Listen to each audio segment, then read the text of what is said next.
Juma Moubarak à tous les musulmans qui nous suivent. Bon vendredi à vous et bienvenue à Bonjour le Faso, fidèles téléspectateurs de Bonjour le Faso. Merci de nous renouveler votre fidélité. Nous sommes installés justement dans le quartier Koko de Bobo-Dioulasso. C'est ce quartier-là qui abrite les femmes qui travaillent la teinture, qui fabriquent les pailles Kokodonda. Cette semaine, nous partons à la découverte du Kokodonda. C'est dans la rubrique à la découverte 2. Aujourd'hui, pour la revue de presse, nous serons avec El Hadj Soumaïla Rabo qui sera là pour partager des informations avec nous.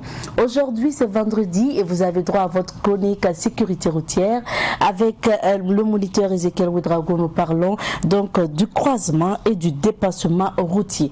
Honoré Odaja sera au rendez-vous pour les rendez-vous du week-end et puis bien sûr, la rubrique invité du jour sera bel et bien au rendez-vous. Et puis nous allons parler de roman aujourd'hui. Nous allons parler du roman Foubé ou la croisade des femmes.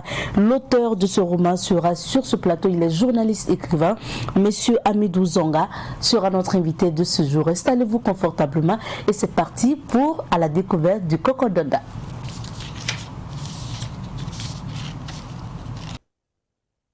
Cette semaine, pour ne pas dire depuis lundi, nous vous contons l'histoire du Kokodonda. Le Kokodonda qui est un vieux tissu traditionnel burkinabé qui était dévalorisé, qui était porté par les plus démunis. Et bien sûr, les spécialistes de la mode n'utilisaient pas du tout ce paille et les burkinabés ne le portaient pas. On se rappelle encore que certains Bobolais disent dans leur témoignage que ce paille leur servait de couverture.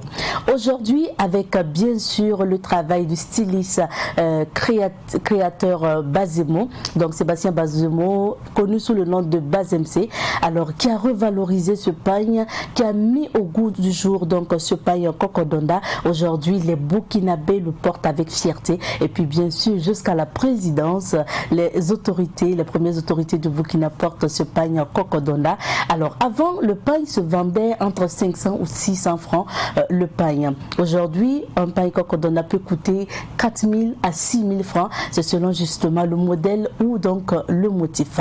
Bazemc est celui-là qui a valorisé ou qui a réhabilité ce paille Kokodonda. Quoi de plus normal qu'on lui donne la parole pour qu'il nous dise sa rencontre avec le paille, pourquoi il a décidé de travailler avec ce paille et aujourd'hui avec la labellisation, qu'est-ce que le paille va apporter donc au Burkinabé et au Burkina Faso. Donc aujourd'hui, nous allons vous proposer d'écouter à nouveau Bazemc, Sébastien Bazemo à l'état civil et puis vous le connaissez, sa marque c'est Bazemc. C'est parti pour le témoignage. Le Kokodonda à l'époque qui était un pagne destiné aux personnes pauvres et surtout il faut dire aux cultivateurs qui n'avaient pas beaucoup de revenus et qui pouvaient que offrir ça à leurs femmes. Et d'autres personnes c'était plutôt pour une couverture parce qu'à l'époque il faut dire le Kokodonda aussi était à la base c'est la teinture qui était teinture des tissus vraiment lourds, solides pour le froid. Donc certaines personnes payaient pour faire des couvertures ou tout ça. Mais aujourd'hui, on a revu tout ça. Aujourd'hui, si vous voyez que le Kokodonda, c'est vrai que tout le coton, il y a une partie du coton qui vient d'ailleurs, mais là, aujourd'hui, on est en train de révolutionner à faire le Kokodonda sur des pagnes tissées burkinabés. Donc, ça veut dire les pagnes tissées, déjà que les pagnes tissées, on a beaucoup évolué dans le tissage. Aujourd'hui, on arrive à faire des pagnes tissées très légers ou tout ça. Et aujourd'hui, on est en train de faire la teinture de Kokodonda sur ces pagnes tissées. Donc, pour moi, c'est une révolution qui est énorme. Parce qu'à l'époque, on n'importait que des tissus, mais aujourd'hui, on est en train d'essayer de faire plus que ça. Donc, ça veut dire que la main-d'œuvre va rester au Burkina. Ça, on a des produits ici au Burkina qui ne sont pas faits au Burkina, qui sont importés, mais les prix sont tellement énormes et les gens sont obligés d'acheter. Mais si on se dit que cet argent reste au Burkina, ça va encore. Mais s'il faut importer des trucs et puis venir nous vendre cher, moi je ne trouve pas l'utilité. Donc moi, c'est vrai que le Kokodonda, il y a d'autres qui me disent qu'il y a le bon côté et le mauvais côté. Le pain qui était vendu peut-être à 1000 francs 600 à l'époque, aujourd'hui est vendu à 10 000, 15 000. Mais pour moi, je pense que c'est intéressant. Parce qu'on a des pagnes comme Uniwa, CO, tout ça, qui sont importés et qui quand on nous fait croire que c'est des produits africains, alors que ce n'est pas des produits africains. C'est le blanc qui a imaginé son truc, qui a dit que les Africains, ils adorent tout ce qui est coloré et ils ont fait des motifs qui vont avec nous, les Africains, et on dit c'est des produits africains. Mais ce que les gens ne comprennent pas, c'est que cet argent ne reste pas en Afrique, ça part dans d'autres pays et on nous fait croire que c'est des produits africains. Rien n'est d'ici, tout est importé et on ne peut pas nous faire avaler que c'est du produit africain. Maintenant qu'on a le Cocodona, on a le Faso d'Afani, où les gens se disent ah c'est trop cher, c'est local, c'est trop... Mais bien sûr que c'est local, c'est très cher. Et ce que les gens doivent comprendre, qu'aujourd'hui en Europe, tout ce qui est fait main coûte plus cher que tout ce qui est industriel. C'est que chez nous ici, on a tendance à mélanger les choses. Nous, on pense que ce qui est fait à l'usine doit être plus cher que ce qui est fait main. Alors que ce qu'ils oublient, chez le blanc, l'artisanat coûte plus cher que ce qui est industriel. Et c'est ce qu'on doit mettre dans notre tête. On doit cultiver ça pour que on fasse travailler nos braves, comme on appelle la communauté, que ce soit des femmes, des hommes, ainsi de suite, pour que on puisse avoir la main d'œuvre ici, on puisse, comme on appelle, diminuer le chômage surtout. Aujourd'hui, je dirais que les Burkinabés ont déjà fait le grand pas. Aujourd'hui, tout le monde s'y est mis dedans. Aujourd'hui, tu ne peux pas voir un Burkinabé qui n'a pas son Cocodona dans sa garde-robe. Soit il n'est pas burkinabé, ou soit il vient d'arriver, ou soit il vient de naître, je dirais. Mais sinon, je sais que tout ce que je sais, tout burkinabé aujourd'hui a son Cocodona. Je suis épaté quand je suis dans des cérémonies que souvent je me mets à compter tous ceux qui ont porté le Cocodona. Pour moi, je me dis c'est une fierté en même temps parce que de savoir que ce pain qui était marginalisé, où on ne croyait même pas, on ne pensait même pas que les gens allaient porter ça un jour, et que les gens arrivent, des personnes qu'on n'y croyait pas arrive à porter. Pour moi, je pense que c'est un pari de gagner et puis on continue la bataille parce qu'on se dit, s'il y a eu le Cocodona, je pense qu'il doit y avoir d'autres produits, d'autres comment on appelle, matériaux que nos ancêtres nous ont légués et que on a ce droit de révolutionner ces produits qui sont de chez nous. Merci à Sébastien Bazimo pour ce témoignage et merci à Abdoulaye Kinda qui nous a ramené ce témoignage et à l'équipe de Bobo pour les images du quartier Coco de Bobo du Lasso. Alors Sébastien Bazimo qui revenait bien sûr sur le pagne Cocodona. Aujourd'hui c'est avec fierté que nous le portons. D'ailleurs vous commencez sur ce plateau et puis bien sûr que chaque Burkinabé a un Cocodona parmi donc sa garde-robe. Pour la suite de cette émission, nous allons faire place à la revue de presse. Et comme tous les vendredis, nous sommes avec le directeur de l'information de Savane Média, Elhadj Soumaïla Rabo, est bien installé sur notre plateau. Bonjour et bienvenue. Merci Abzeta, bonjour. Bonjour à tous. Qu'est-ce qu'on retient de l'actualité aujourd'hui? Essentiellement la bagarre à la jeunesse CDP, on imagine. Le message du chef de l'État aussi à l'Assemblée Générale des Nations Unies. Et puis cette affaire de carburant frélaté vendu à tout vent qui a attiré l'attention du procureur du Faso, près le TGI Ouaga 1. Nous commençons avec l'Express du Faso, le quotidien qui nous vient de Bobo du Lasso. Congrès pour la démocratie et le progrès CDP. Des jeunes du parti s'affrontent sur le contenu d'une déclaration.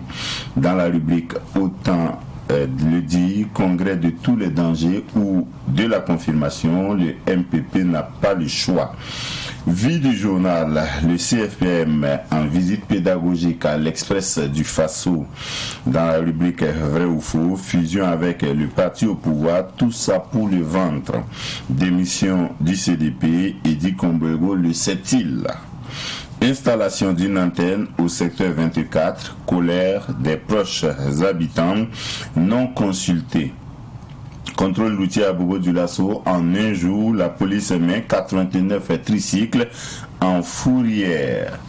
L'observateur Palga, présent, gouvernance MPP, celui qui fait du fond est épinglé, point de suspension. Ce sont les propos du président du MPP, Simon Compaoré, conférence de presse jeune du CDP. Ce fut l'affrontement. Contrebande de carburant, 72 personnes interpellées. Dans la rubrique de tous les vendredis de l'Observateur Palga, une lettre pour l'ail, on peut lire: les terroristes se taillent des couloirs. Expertise Charbon-Fin, les résultats en octobre, point d'interrogation. La famine aux portes du centre-nord. Le quotidien à présent, conférence de presse de la jeunesse du CDP, bagarre de clan au siège. Contrebande de carburant à grande échelle au Burkina, 72 personnes interpellées. Infrastructure routière, le bulldozer national dans la boucle du monde. Et puis, au-dessus de la manchette du quotidien ce matin, on peut lire: le championnat national de D1 devient Ligue 1 Lonabé. Le pays, vente de carburant de contrebande au Burkina, 72 personnes interpellées, des stations-service fermées. Insécurité dans la commune de Dablo, des OSI interpellent le président du Faso. Reprise annoncée du dialogue politique au Burkina, aller au-delà des calculs politiques. Dans ActuFoot, Sénégal, Bamba Dieng et Bounassar dans la prochaine liste de 6C, point d'interrogation. Dans la rubrique Popouri, il y a aujourd'hui congrès extraordinaire du MPP, voici le programme du jour. Et puis TGI de Banfora, un procès interrompu pour manque d'interprètes. C'est ce qu'on peut lire ce matin à la une des quotidiens de la place. Merci bien, Eladj. Et nous commençons en politique, la phase commentaire. La jeunesse du CDP qui se bagarre et de l'autre côté le MPP en congrès extraordinaire.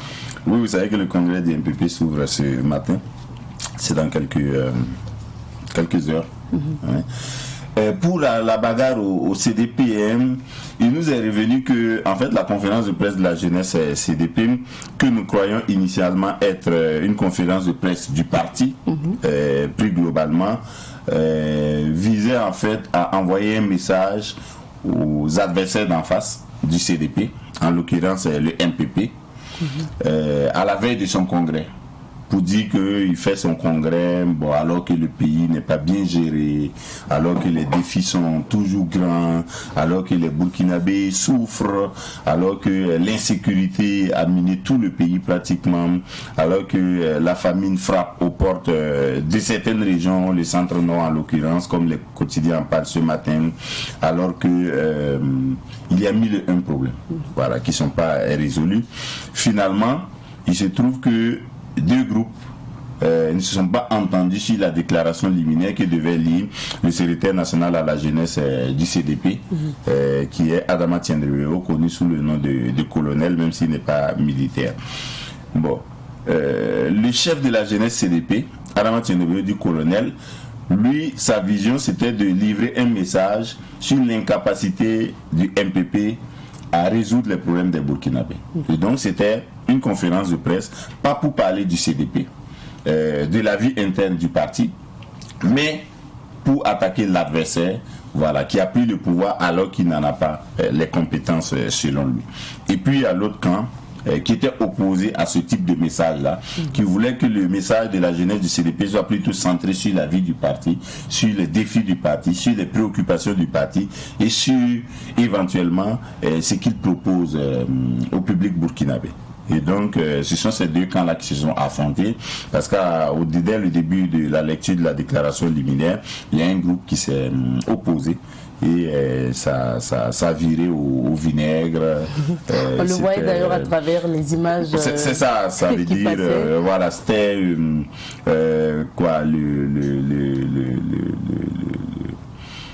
un peu la confusion. La confusion, on ne savait pas qui faisait quoi, on ne savait pas qui disait quoi, on ne savait pas qui voulait quoi. C'est à croire que la conférence de presse n'a pas été suffisamment préparée. Ça veut dire que la déclaration liminaire n'a pas fait l'objet d'une discussion interne au sein du secrétariat national à la jeunesse du CDP avant que la conférence de presse ne soit tenue. Ça c'est quand même un problème organisationnel qui n'est pas moins grave. Quand vous avez une conférence conférence de presse, surtout sur des enjeux comme ça, à la veille du congrès du parti au pouvoir. Il faut bien vous entendre sur le message que vous avez à livrer. Probablement, vous avez besoin de l'avis du président du parti, mais surtout à l'interne, au niveau de votre secrétariat national, qui regroupe les jeunes leaders du CDP. Il faut qu'il y ait une entente, voilà, sur le contenu de la déclaration avant qu'il soit livré. Bon, là, c'est à croire que Adama Tiendebeo du colonel a préparé sa déclaration liminaire pratiquement seul ou avec son carré. Voilà, on a vu Lota Bagayan, par exemple, qui était à ses côtés, qui ne s'est pas mêlé à la bagarre. Il y en avait d'autres qui ne voulaient pas de la bagarre, mais finalement, c'est la CRS, la compagnie républicaine de sécurité, qui était obligée d'intervenir pour calmer les uns et les autres. Finalement, la conférence de presse s'est tenue. Le message que le secrétaire national à la jeunesse du CDP voulait passer est passé, parce que les journalistes ont tout fait pour prendre l'essentiel du message, et c'était un message pour dire que le président Roch-Marc Christian Kaboré n'était pas à la hauteur. Voilà. Et il n'est toujours pas à la hauteur. Voilà. Et il pense à l'insécurité, il pense à la vie chère, il pense à la gestion du Covid-19, il pense à tout ce que les Burkinabés vivent aujourd'hui en 1001 problèmes, quoi. Pendant ce temps, le MPP file tout droit dans son congrès extraordinaire. Le président l'a répété, c'est un congrès extraordinaire du fait que le congrès ordinaire était tombé à une période où le parti était engagé déjà dans la préparation des élections présidentielles et législatives en 2020. Et donc, le congrès ordinaire avait jugé qu'il n'était pas judicieux de changer le bureau au moment où la campagne était déjà proche, parce que ça allait impacter négativement la campagne qui allait venir. Et donc, la décision du congrès passé, le congrès ordinaire du MPP, c'était de garder le même bureau, de faire gagner Roch-Marc Christian Kaboré et le maximum de députés au MPP, et d'organiser maintenant un congrès extraordinaire pour voir s'il faut changer le bureau ou pas. Bon, tel que les choses se présentent, manifestement, pour une fois, Simon Compaoré est décidé, je crois, à passer la main à plus jeune que lui. Bon, ça doit être l'enjeu de ce congrès. Et puis la révision des textes, et puis le thème qui porte sur le MPP renforcé pour que le Burkina Faso soit davantage réconcilié et prospère. Bon, on verra bien. Les équipes de Savane Média sont déjà déployées sur le terrain pour vivre ce congrès. Il va se terminer dans 2 jours, dimanche, avec des conclusions et un nouveau bureau, et on avisera. D'accord. Deuxième actualité, le président du Faso a délivré un message à l'Assemblée générale de l'ONU. Oui. Un message à distance. C'est ça, parce qu'il n'y est pas allé. Vous savez qu'il se tient la 76e session de l'Assemblée générale des Nations Unies à New York, aux États-Unis. Et les présidents qui sont au programme sont chargés de délivrer des messages. Par exemple, il y a 2 jours, il y a eu le message du président de l'Union africaine, le Congolais de la RDC, Félix Tshisekedi, qui était un discours relativement mémorable, parce qu'il a dit, ça c'est le paragraphe qui nous a intéressés, il a dit que l'Afrique n'avait pas besoin de charité. L'Afrique ne fait pas pitié, quoi, en quelque sorte. L'Afrique est un continent qui a d'énormes ressources et potentialités naturelles, et qu'elle avait besoin de partenariats gagnant-gagnant avec ses partenaires, pas de partenariat d'exploitation, de recolonisation ou de colonisation, de partenariat gagnant-gagnant pour développer sa technologie, pour développer ses infrastructures et pour assurer un mieux-être aux Africains qui dépasse le milliard. Et je crois que ce message-là, bon, même s'il a été entendu, ne plaît pas partout, surtout pas à ceux qui continuent d'exploiter ou de vouloir exploiter l'Afrique. Roch-Marc Christian Kaboré, je crois, a été moins dur que Félix Tshisekedi. Il a eu un discours plutôt policé, qui respecte le conformisme international. Ça n'a rien à voir avec un Thomas Sankara qui tirait sur tout ce qui bougeait, qui accusait les États-Unis. Par métonymie, toutes les femmes déplacées internes au Burkina Faso qui n'ont pas de voix pour s'exprimer. Et moi, les journalistes qui ait rencontré toutes ces personnes-là, parce que vous comprendrez qu'il y a toutes les catégories d'individus qui ont été interrogés et qui ont témoigné. Vous verrez dans le livre des témoignages de vieilles personnes, parlant de vieilles femmes, de vieux et des enfants également, et même des jeunes. Donc, je dis, Chita représente cette marge de la société qui n'a pas de voix pour s'exprimer. Et c'est une manière pour moi de faire parler cette petite fille-là au nom de l'ensemble des femmes et des hommes afin d'attirer l'attention du monde, le regard du monde entier vers ces personnes déplacées internes.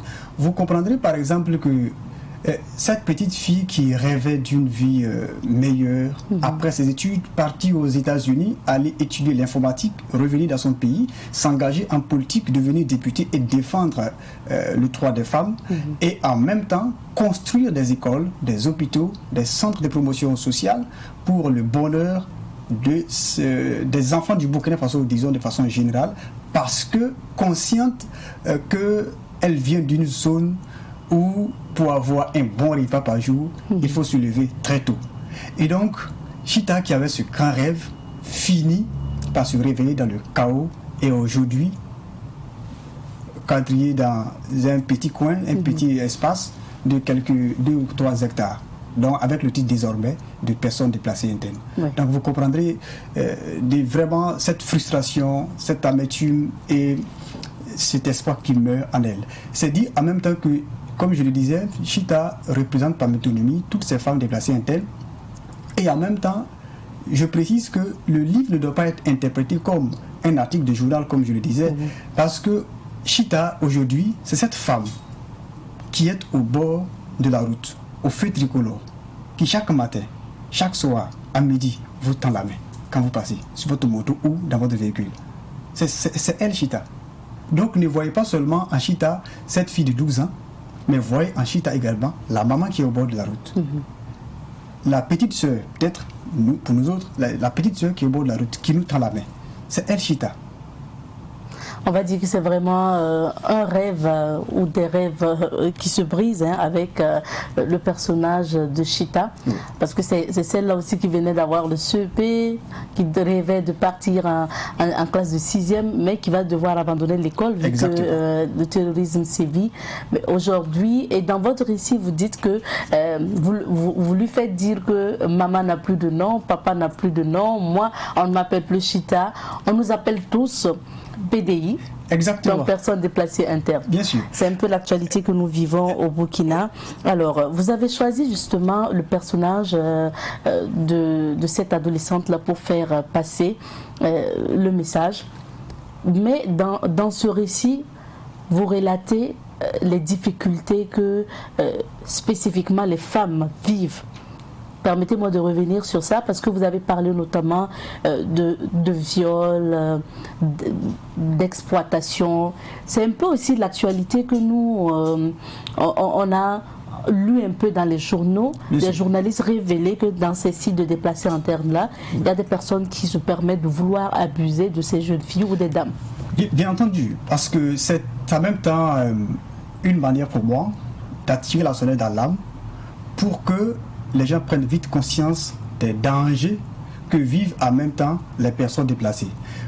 Vous avez très bien fait de souligner cet aspect, des cas de viol relatés dans la presse, ce qui veut dire que ce que nous disons dans le livre n'est pas des faits fictifs, ce n'est pas des faits inventés. Et bon, c'est pas pour faire de la publicité, c'est dans un média d'État public que l'article avait apparu, et des femmes de Kaya, des déplacés internes de Kaya, qui racontaient les vécus. Échanger le sexe contre la nourriture ou la nourriture contre le sexe, c'est ça, c'est malheureux. Et vous verrez que sur les sites des personnes déplacées internes, il y a des choses que nous ne disons pas, ou peut-être que voilà, on n'accorde pas une grande importance.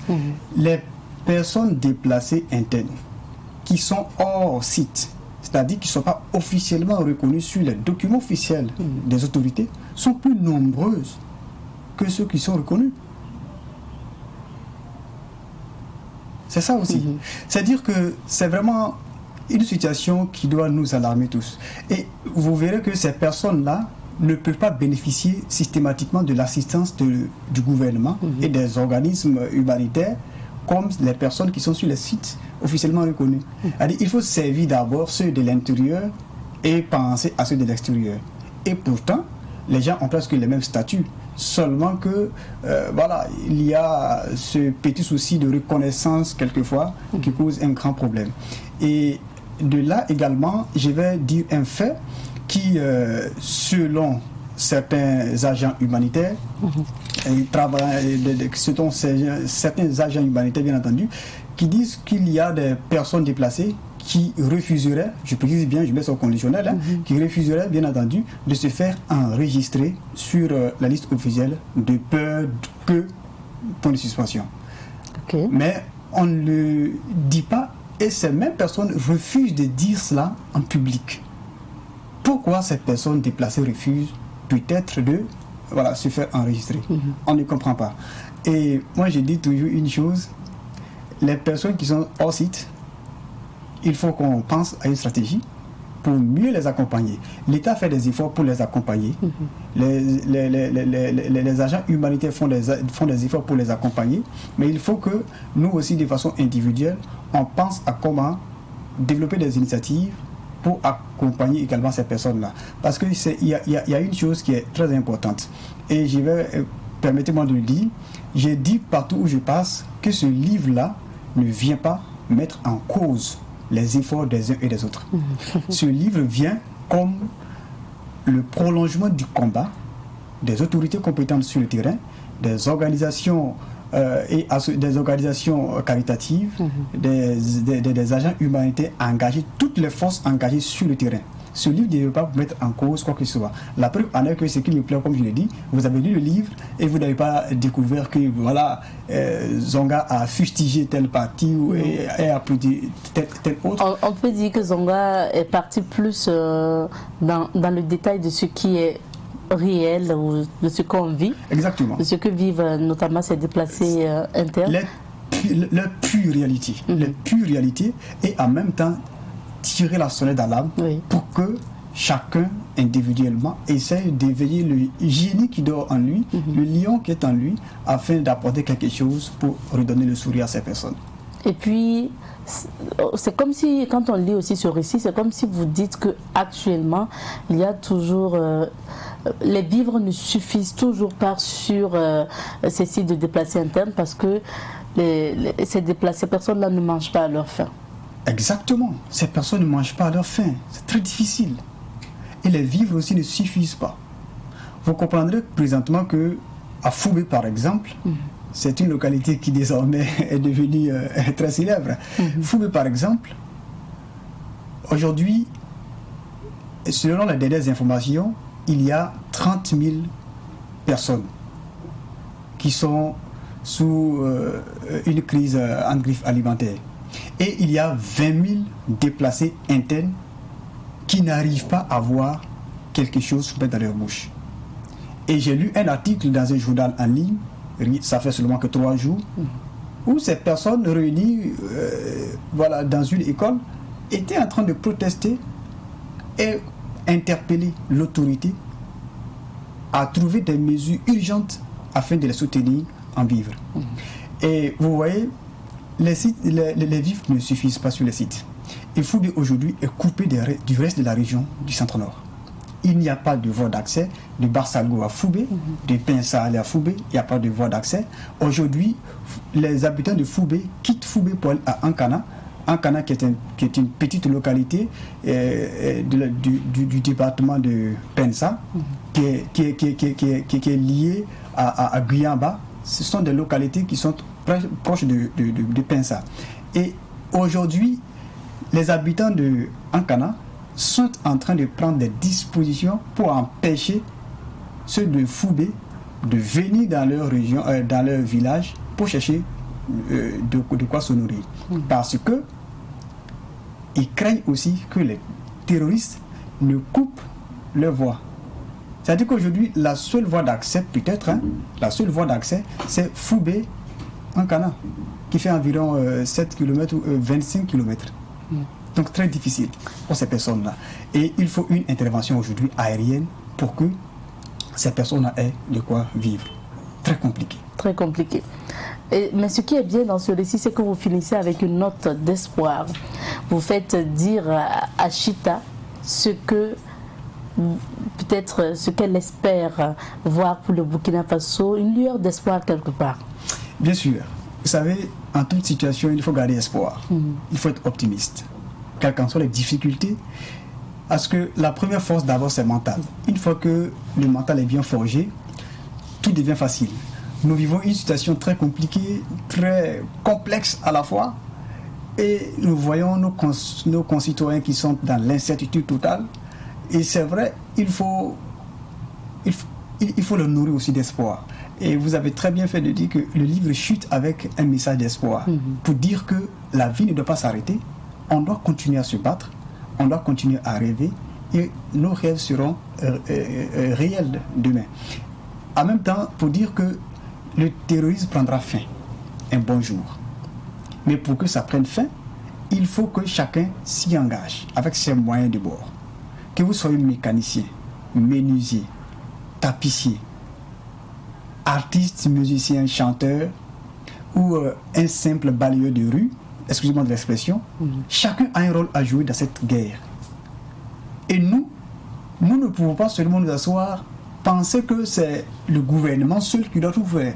Parce que c'est ce qui complique la chose aujourd'hui. Nous avons tout mis sur le dos d'un groupe d'individus. C'est vrai que le gouvernement a la majeure partie, a le rôle majeur. Et chaque citoyen aussi a un rôle à jouer dans cette guerre. Et c'est ce que nous jouons, et ce que vous jouez également, avec votre voix ici à Savane Média. Et nous aussi on a notre voix, et aujourd'hui la plume, pour mener ce combat-là. La dédicace de votre écrit a eu lieu le 11 septembre dernier. Alors, est-ce qu'après la sortie de Foubé, vous avez eu un retour positif? Oui, très positif. Très positif. Parce que je vais juste faire une petite parenthèse. Lors de la dédicace, j'ai été agréablement surpris de recevoir un cadeau, un présent de la part des ressortissants de Foubé. Ce qui n'était pas prévu pendant la conférence. Je ne savais même pas que les ressortissants de Foubé allaient venir. Vous voyez. Et après la dédicace du livre, j'ai reçu pas mal vraiment de messages d'encouragement, de félicitations et aussi de motivation à continuer. Parce qu'en même temps, nous avons développé des initiatives, des projets pour soutenir les personnes déplacées internes des 5 régions les plus frappées par le terrorisme, et dont la région du Nord, la région du Centre-Nord, la région de l'Est, la Boucle du Monde et le Sahel. Nous avons pris l'engagement, mon staff et moi, et aussi ma maison d'édition qui m'accompagne, de faire ensemble un don de 10 tonnes de vivres à ces 5 régions-là, en raison donc de 2 tonnes, de façon symbolique. Nous, on n'a pas de gros moyens, mais nous aussi, ce qu'on peut faire pour contribuer à redonner le sourire, on va le faire. Et c'est en même temps un message que nous profitons pour lancer à toutes les personnes qui nous suivent présentement, que vous avez votre rôle à jouer. Vous avez aussi votre partition à jouer, et votre rôle et partition ici, c'est de nous accompagner à accomplir cette mission-là, en achetant le livre. C'est pas se lever avec un projet, venir vous voir pour dire voici un projet, on veut réaliser, donnez-nous de l'argent, on va faire. Non, on vient vers vous avec le livre, vous achetez, vous cultivez, voilà. Et le livre vous apprenez. Exactement. C'est-à-dire que ce livre qui est là, quand vous l'achetez, le prix d'achat que vous avez fait là, nous on en enlève une portion là-bas et on va acheter les vivres pour donner. C'est comme ça notre système. C'est pas pour dire que oui, on a besoin d'une enveloppe de 5 millions, de 10 millions, on donne nous ça, on va aller prendre 10 millions à côté encore. Non, ce que vous pouvez faire pour nous, vous le faites. Mais nous, on vient d'abord avec le livre là, pour vous dire achetez ça. Vous achetez, nous on prend, on enlève le pourcentage qu'on a pour déposer de côté, et arrivé à terme, on fait notre action. Et Foubé ou la croisade des femmes est disponible où et à quel prix? Foubé ou la croisade des femmes est disponible d'abord à la maison d'édition Plume Afrique, située à Benogo. Foubé ou la croisade des femmes est située à la librairie Libravie, située à Wemtinga. Foubé ou la croisade des femmes est disponible en tout cas dans toutes les grandes librairies. Et actuellement, nous sommes en train d'actionner encore pour que ça soit disponible partout au Burkina Faso, dans les grandes villes. Et déjà, je vous informe que le livre est même déjà à l'extérieur. Le livre est présentement aux États-Unis, le livre est présentement en Europe. Et voilà. Et il coûte combien? Le prix, c'est symbolique. 3 000 francs CFA. 3 000 francs CFA. Au début, on avait voulu faire ça à 5 000. Et après, avec le staff, on s'est concerté et on a dit, de façon symbolique, comme c'est quelque chose qu'on a fait, comme un produit social pour venir soutenir des gens, on va le faire à bon prix pour permettre à chaque citoyen de l'acquérir. Parce qu'on sait aussi que les réalités du Burkina Faso ne peuvent pas permettre aujourd'hui à quelqu'un d'enlever 5 000 francs facilement à acheter un livre. On connaît quand même le pays. Donc c'est juste 3 000 francs CFA et vous avez le livre. Notre entretien est terminé. Merci à vous d'être passé. Déjà, merci beaucoup. Je m'en voudrais de ne pas lire le début donc de ce récit. Bonjour, je m'appelle Chita.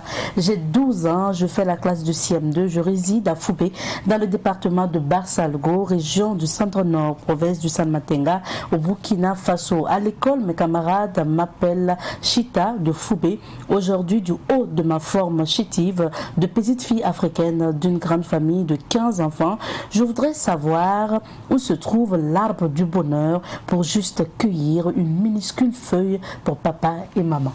Ça en dit long, et puis je vous invite tout simplement à découvrir, à déguster, parce que c'est tellement intéressant à lire. Foubé ou la croisade des femmes, auteur Hamidou Zonga, il est journaliste par ailleurs, il faut le rappeler. Merci bien d'être passé, et puis on vous souhaite encore bon vent. C'est moi qui vous remercie, et permettez-moi également de dire merci aux premiers responsables de Savane Média qui ont facilité vraiment ce processus d'entretien, et c'est un honneur pour moi d'être ici, et je tiens à vous dire merci infiniment, et en même temps rappeler tout un chacun que ce livre a une vocation sociale. Achetez-le.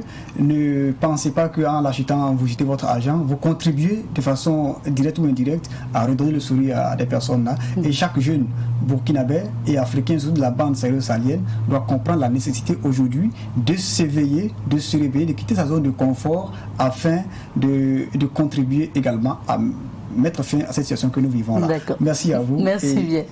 Merci à vous, monsieur Hamidou Zonga. Vous êtes vraiment bien habillé et vous êtes dans le thème de notre émission de cette semaine, puisque nous partons à la découverte du Cocodonda.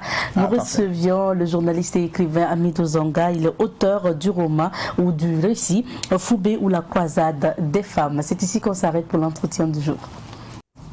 Nous poursuivons avec cette émission et chaque vendredi, vous le savez, vous avez droit à votre chronique sécurité routière avec Victoire Auto-École, virgule, et on revient. Nous parlons aujourd'hui du dépassement et du croisement routier. C'est avec le moniteur Ezekiel Ouidrago de Victoire Auto-École. Moniteur, bonjour et bienvenue. Bonjour, Madame Nikema. Alors, moniteur, relâchez-vous. Nous ne sommes pas en classe. Merci, juste pour vous taquiner. Vous n'êtes pas venu seul aujourd'hui, moniteur. Vous êtes venu avec le papa, Monsieur Hippolyte Tapsoba. Il faut rappeler qu'il est formateur en sécurité routière, mais à la retraite. Bonjour à vous et bienvenue. Bonjour, madame. Merci d'être à nouveau avec nous pour partager l'expérience. Alors aujourd'hui, moniteur, on parle de croisement et de dépassement. Pour commencer, quel est le constat que vous faites concernant les accidents lors des dépassements et des croisements? Bonjour à tous les usagers de la route d'abord. Alors donc, voici encore une occasion pour nous et pour interpeller les uns et les autres donc sur les accidents qui surviennent régulièrement sur nos routes et qui font vraiment des ravages. Alors aujourd'hui, on va parler un peu des dépassements et des croisements routiers où beaucoup de fois on a enregistré beaucoup d'accidents. Donc il y a lieu de prendre beaucoup de précautions à ce niveau. Vous pouvez tous témoigner combien de personnes on a perdu, combien d'accidents ont été enregistrés lors des mauvais dépassements ou des mauvais croisements. Alors donc, il n'y a rien à faire, vous êtes tous au courant. On va donc vous rappeler à revenir à l'ordre pour que les accidents diminuent au Burkina Faso.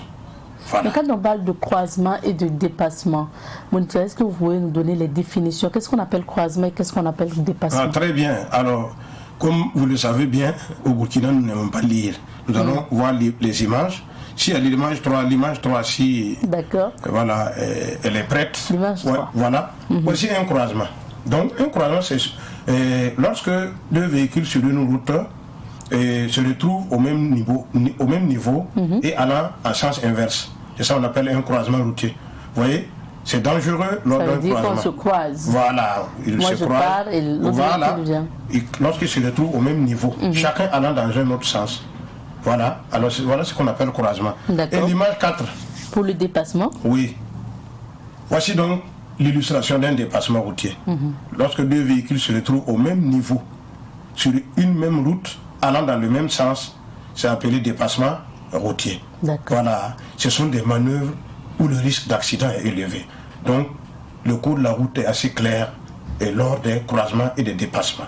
Il y a des règles à observer pour être à l'abri d'un accident de circulation à ce niveau-là. Alors, on va se retourner vers le papa. Monsieur Tapsoba, quelles sont très souvent les précautions que nous devons prendre, les précautions essentielles lorsqu'on veut effectuer peut-être un dépassement ou un croisement?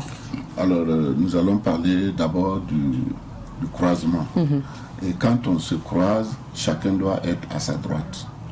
Il faut savoir que la largeur de la route est limitée à 7 mètres et que souvent on a des engins à 2 roues à notre droite que nous devions dépasser. On a souvent des véhicules en panne à droite que nous devons dépasser éventuellement. Donc, avant de se croiser, il faut s'assurer d'abord que vous n'êtes pas sur le point de dépasser, voir en face s'il n'y a pas d'usager venant en sens inverse. Ne dites pas que vous avez seulement un engin à 2 roues et que vous pouvez dépasser le 2 roues et croiser quelqu'un venant en sens inverse. Parce que la route n'est pas assez large pour faire cette manœuvre-là. À partir du moment déjà que vous avez un engin à 2 roues à votre droite, ce qui est à gauche ne suffit pas pour le croisement de 2 véhicules. Donc, ce qui fait que souvent, il y a ce qu'on appelle le croisement difficile et le croisement impossible. Nous allons voir ça plus loin. Croisement difficile et croisement impossible. Mais c'est pour nos routes ici, c'est plus prudent ou c'est mieux quand on a une piste pour les 2 roues et une piste pour les véhicules, c'est encore mieux. Là, le croisement est plus facile. Parce que là, il n'y a que des véhicules qui circulent sur cette piste. C'est exact. Alors, surtout en voyage. En ville encore, avec la vitesse limitée, ça va un peu. Mais en dehors des villes où les gens font la vitesse, bon, quand bien même la vitesse est limitée hors agglomération, si une circulation à double sens, la vitesse est limitée à 90 pour toutes les voitures, à 90 à l'heure pour les transports en commun, quel qu'en soit le transport en commun, c'est 90 à l'heure. Et pour les camions, jusqu'à 19 tonnes, c'est 80 à l'heure, mais plus de 19 tonnes, c'est 60 à l'heure. Donc, vous voyez, sur nos routes, il doit rouler à 60 à l'heure.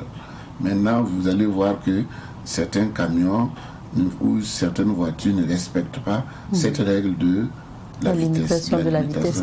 On a parlé, oui, moniteur voulait ajouter quelque chose. Voilà, donc je voulais faire un complément. Et effectivement, le code de la route est clair sur beaucoup de précautions. Nous allons juste, je vais compléter juste ce que le tonton a dit.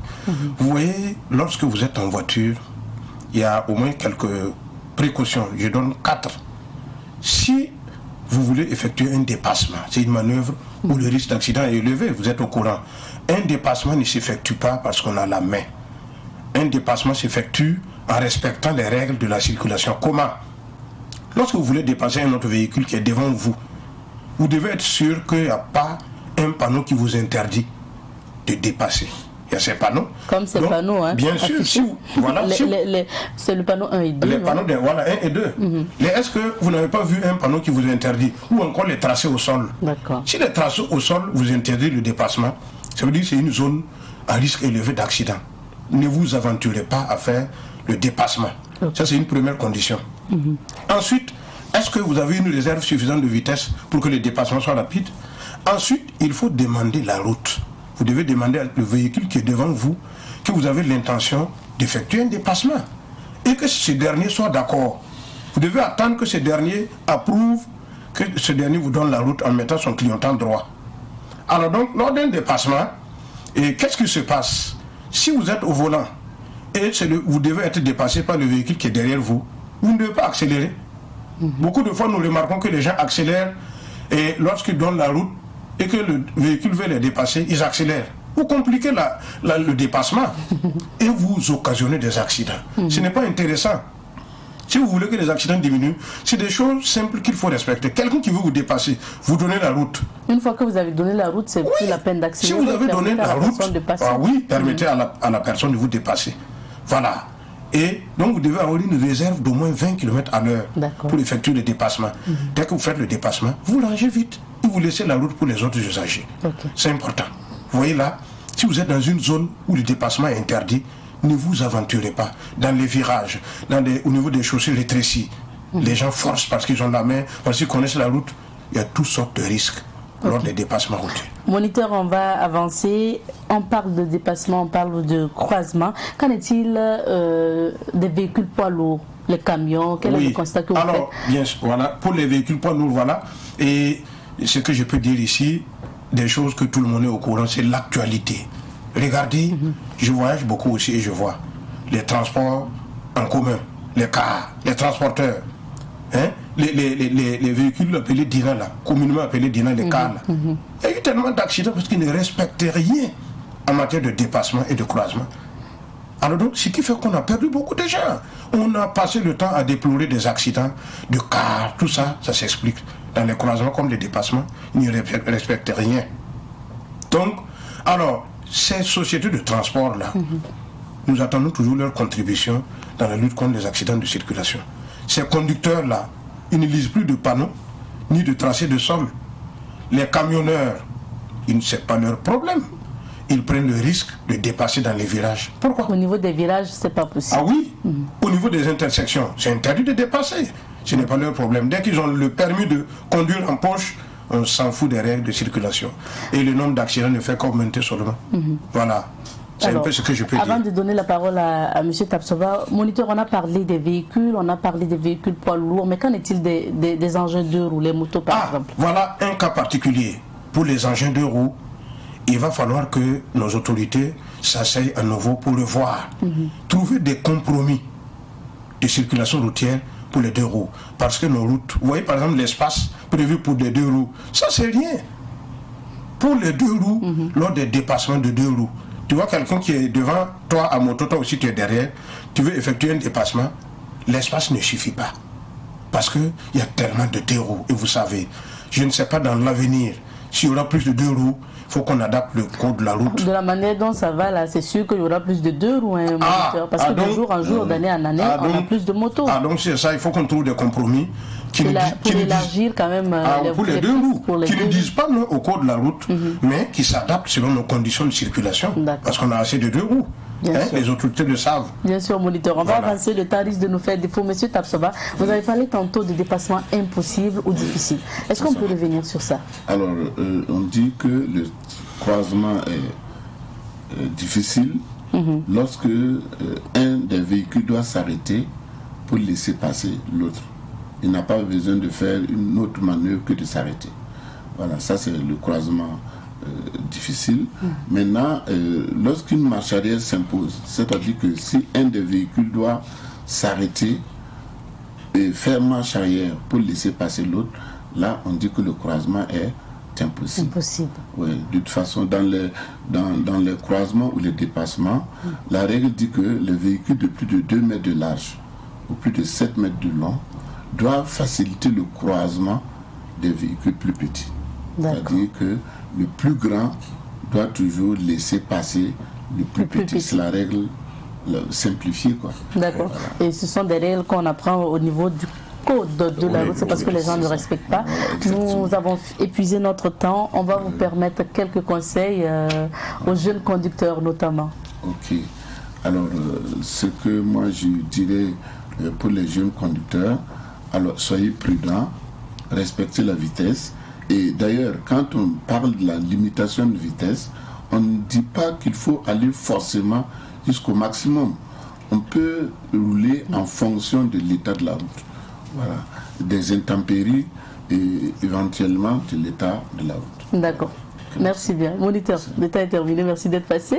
Nous étions avec le moniteur Ezekiel Ouedraogo de Victoire Auto-École et M. Tapsoba Hippolyte. Il faut rappeler qu'il est formateur en sécurité routière à la retraite. C'est fini pour la chronique sécurité routière et pour accompagner nos invités, nous allons vous proposer ce numéro de Langue Fourchue. C'est avec Patrick Gampené, le temps de retrouver Honoré pour les rendez-vous du week-end. Mesdames et messieurs, bonjour et bienvenue à votre émission Langue Fourchue. Depuis la prise du pouvoir par les forces spéciales guinéennes le 5 septembre dernier, tous les regards sont tournés vers le château d'eau d'Afrique de l'Ouest. Que va faire la junte au pouvoir dans les mois à venir? Quel est le sort réservé à l'ancien président et à ses ex-collaborateurs? Voici autant de questions qui tarabiscotent les ménages à travers le monde. Si les Guinéens dans leur majorité ont applaudi ce coup de force contre l'opposant historique qui voulait monarchiser son pays, la communauté internationale, comme à ses habitudes, crie au scandale et demande le retour à l'ordre constitutionnel, comme si cet ordre existait, ou le retour à un pouvoir civil. Si les civils pouvaient souvent faire mieux que les militaires, ces derniers ne se sentiraient pas obligés de faire irruption à tout bout de champ dans la vie politique sous nos cieux. En un mot, après 10 ans à la tête de son pays, si Alpha n'avait pas voulu être l'oméga des Guinéens, les choses auraient été bien différentes aujourd'hui. Mais hélas, la boulimie du pouvoir.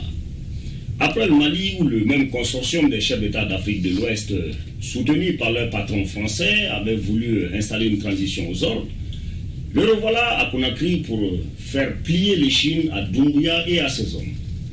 6 mois de transition avant l'organisation d'élections inclusives. Et vous pensez que cela est possible? Du reste, de quoi la CEDEAO se mêle-t-elle? A-t-on demandé aux Guinéens ce qu'ils veulent en définitive? Au nom des peuples à s'autodéterminer, les Guinéens ne pourront-ils pas donner mandat illimité à la junte au pouvoir s'ils pensent que les militaires sont la réponse à leurs problèmes? Pourquoi la Birmanie, qui a connu tant et tant de coups de force qu'on ne pourrait plus s'avancer à chiffrer, n'a pas cette attention particulière de la communauté internationale, comme c'est le cas dès que les militaires s'approchent trop près des palais présidentiels en Afrique? Manipulation et pillage. Voici ce qui justifie cette attention si particulière. De son exil français, n'est-ce pas cet ancien président de transition de surcroît guinéen, qui pour sa part propose une transition de 3 à 5 ans, juste pour ne pas dire un mandat démocratique au colonel Doumbouya et à sa bande. Et le journal Sekouba Konaté sait très bien de quoi il parle. Et du reste, quand on parle de retour à l'ordre constitutionnel, la démocratie est-elle africaine? Ne pourrons-nous pas, peinards, décider de notre mode de gouvernance? En attendant et doutant fort que le nouveau maître de Conakry accède à la demande de ses momies décérébrées, réconcilier les Guinéens et recréer les conditions de confiance entre dirigeants et peuple, telle doit être la mission de la junte, dût-elle prendre 10 ans ou plus. Et la main tendue vers les exilés est déjà un bon gage de cette réconciliation et de cette reconstruction. À bientôt. Allez, à lundi, Patrick Gampené pour une autre Langue Fourchue. Merci bien. Pour la suite, nous passons au rendez-vous du week-end. Plus de questions à vous poser si vous ne savez pas où vous rendre ce week-end pour vivre des événements exceptionnels. Parce qu'Honoré Onadia va vous donner tout à l'heure les rendez-vous du week-end et il est bien installé sur ce plateau. Honoré, bonjour. Bonjour et merci de me recevoir. Merci d'être là. Au passage, vous êtes joliment habillé. Merci. Et c'est le consommant burkinabé là qu'on doit mettre en exerce. Bien sûr. Waouh. Et c'est la semaine du Coco-Donda. Toi d'ailleurs, tu es un Coco-Donda aussi. Ben voilà. Merci d'être dans le thème. Alors Honoré, nous partons pour les rendez-vous du week-end et on débute en concert, notamment Star en Live, acte 16. Alors il faut dire que depuis le premier acte du côté du Sénat, on a essayé comme ça de permettre à des artistes émérites de Burkina Faso de venir s'installer et de faire des prestations en live pour le bonheur de toutes ces personnes-là qui se déplacent du côté du Sénat. Alors après l'acte 1, aujourd'hui nous sommes à l'acte 16 de ça en live.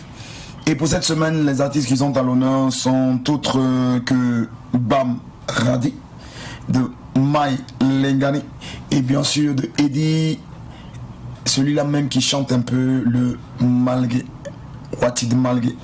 Alors, quand on parle de Bamradi, il faut dire que c'est un artiste qui a représenté valablement la culture, ici même au Burkina Faso, qu'en dehors de nos frontières, parce que quand il était du côté de l'Italie, il a valablement représenté la culture du Burkina Faso. Maïlé Gani, de même, c'est une, je peux la dire, une cantatrice de la musique burkinabé, car cette dame, quand elle prend la parole, c'est une diva de la musique burkinabé. Et ce jeune Eddie qui s'installe dans un folklore alliant tradition, mais s'installant aussi dans des musiques rap, où avec cette belle voix qu'il a, il dégage un certain potentiel que je vais vous demander de découvrir demain du côté du Sinaza, à partir comme ça de 20h, pour un prix d'entrée de 1000 francs et 2000 francs. Alors, ces trois artistes sont à l'honneur, on dit 2000 et 1000 francs là. Pardon, c'est une contribution, contribuons pour l'avancée des choses au Burkina Faso, contribuons pour permettre à nos artistes d'émerger. Alors c'est juste une contribution pour avoir accès à cette belle salle du Sénat demain à partir de 20h pour vivre pleinement l'acte 16 du SAR en live. Maintenant, nous partons de l'autre côté à l'Institut français. Qu'est-ce qui est prévu ce week-end, Honoré? Alors, du côté de l'Institut français, il faut dire qu'il y a un jeune bobolais, un jeune à la voix suave, un jeune qui déménage quand il arrive pour une prestation, un jeune qui, quand il s'exprime un peu en live, où je dirais, il allie un peu le live, il allie souvent prestation acoustique. Mais par moment, on le retrouve dans les playbacks. Moi, je n'aimerais pas qu'on découvre cet artiste-là dans le playback. J'aimerais qu'on le découvre en live. Et c'est ce qu'il a décidé de faire du côté de l'Institut français. Et il se fait comme ça appeler Damo. Damo qui s'installe dans un afro-mandin qui va vous permettre de voyager du côté du pays de Soundiata Keïta, mais tout en restant au Burkina Faso à travers les sonorités. C'est ce jeune-là qui nous donne rendez-vous ce soir déjà du côté de l'Institut français pour son café-concert. Et ce, à partir de 19h, et l'entrée, elle est libre et gratuite. Et pour demain, nous avons jugé que c'était bon que pour mieux communier avec nos enfants, pour mieux accompagner nos petits frères à reprendre le chemin de l'école, on a décidé cette semaine-là de vous présenter demain un film qui a été intitulé Sur la piste du marsupilami. On va me demander c'est quoi? Déplacez-vous du côté de l'Institut et c'est un film qui va avoir la participation de Jamel Debbouze, celui-là même qui a cette aimabilité là de vous faire voyager, mais c'est un artiste qui est pétri de talent. Jamel Debbouze qui évolue du côté de l'humour, qui pour ceux-là même qui ont suivi par moment la comédie qu'il exerçait du côté d'une chaîne que je vais taire le nom ce matin. Jamel Debbouze, c'est un monsieur qui vraiment vous emporte. Et on a décidé que comme la rentrée n'est pas loin, alors c'est un cassette pour avoir les fournitures. C'est un cassette aussi pour les enfants parce que les enfants ne veulent pas reprendre le chemin de l'école. Alors on a décidé comme ça d'allier bonne humeur et de vous permettre tout un chacun de nous de retourner à la maison avec de beaux souvenirs. Alors ce qu'on vous propose, c'est ce film-là demain, du côté comme ça de l'Institut français, à partir de 17h pour un prix d'entrée de 1000 francs et 1500 francs. Nous partons au ciné Burkina pour voir quel film est projeté. Alors du côté du ciné Burkina, c'est le film de Abdul Rahman Tapsoba. C'est ce film-là que l'on va vous proposer. Un film d'ailleurs qui est projeté depuis le 20 et qui continue son bonhomme de chemin jusqu'au 26. Alors ce film est intitulé Au bout du destin. Qu'est-ce qui se passe au début? Qu'est-ce qui va se passer au milieu? Qu'est-ce qui va se passer vers la fin? On va vous demander de vous déplacer. Ce aux séances de 18h30, 20h30 et 22h30 pour un prix d'entrée de 1500 francs et 2000 francs. On termine rapidement par les autres programmes, notamment de Savane. Alors les programmes de Savane, déjà pour l'émission de Kambo Bekojo, il faut déjà qu'on aura la rétrospective de toutes les actualités qui se sont passées durant cette semaine. Vous aurez l'édito avec le directeur de l'information ici même à Savane FM. Mais en plus de cela aussi, vous aurez un débat. Et pour ceux-là qui aiment cette émission, qui valorise la culture de Burkina Faso, mais en dehors de valoriser la culture de Burkina Faso, permet d'échanger avec des personnalités qui vous donnent certains éléments de compréhension sur un sujet donné. Ben, cette émission n'est autre que 100 minutes pour comprendre. Elle va recevoir demain à partir de 8h et sur Savane FM et sur Savane TV, alors des personnes qui vont venir s'entretenir sur nous, sur la cybercriminalité.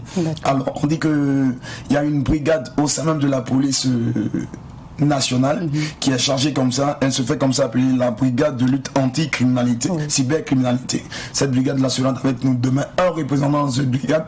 Et en plus de cela aussi, nous allons recevoir aussi un membre de la CIL, entendez par là la commission de l'information et des libertés. Alors, le sujet va tourner autour de la cybercriminalité. Alors, on va vous donner rendez-vous demain à partir de 8h sur Savane Média. Aniché, honoré. Merci à vous, fidèles téléspectateurs de Bonjour le Faso. Je rappelle que cette semaine, nous avons consacré la semaine au Kokodona, ce pain traditionnel bobolais au Burkinabé qui est maintenant labellisé. Belle semaine encore, belle fin de semaine, on va le dire à vous, puisque c'est le début du week-end et puis on va se retrouver lundi quand il va sonner 7h30 sur Savane TV. Prenez soin de vous et surtout, restez fidèles au programme de Savane TV. Au revoir.